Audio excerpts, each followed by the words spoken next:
أعوذ بالله من الشيطان الرجيم. بسم الله الرحمن الرحيم. واتل عليهم نبأ إبراهيم إذ قال لأبيه وقومه ما تعبدون قالوا نعبد أصناما فنظل لها عاكفين قال هل يسمعونكم إذ تدعون أو ينفعونكم أو يضرون قالوا بل وجدنا آباءنا كذلك يفعلون قال أفرأيتم ما كنتم تعبدون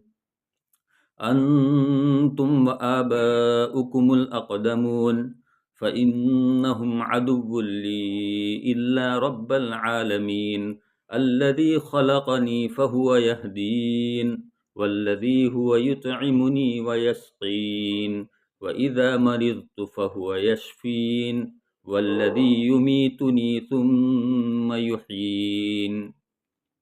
والذي أطمع أن يغفر لي خطيئتي يوم الدين رب هب لي حكما وألحقني بالصالحين واجعل لي لسان صدق في الآخرين واجعلني من ورثة جنة النعيم واغفر لأبي إنه كان من الضالين ولا تخزني يوم يبعثون يوم لا ينفع مال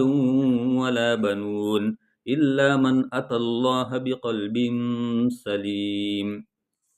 وأزلفت الجنة للمتقين وبرزت الجحيم للغابين وقيل لهم أين ما كنتم تعبدون من دون الله هل ينصرونكم أو ينتصرون فكبكبوا فيها هم والغاوون وجنود إبليس أجمعون قالوا وهم فيها يختصمون تالله إن كنا لفي ضلال مبين إذ نسويكم برب العالمين وما أضلنا إلا المجرمون فما لنا من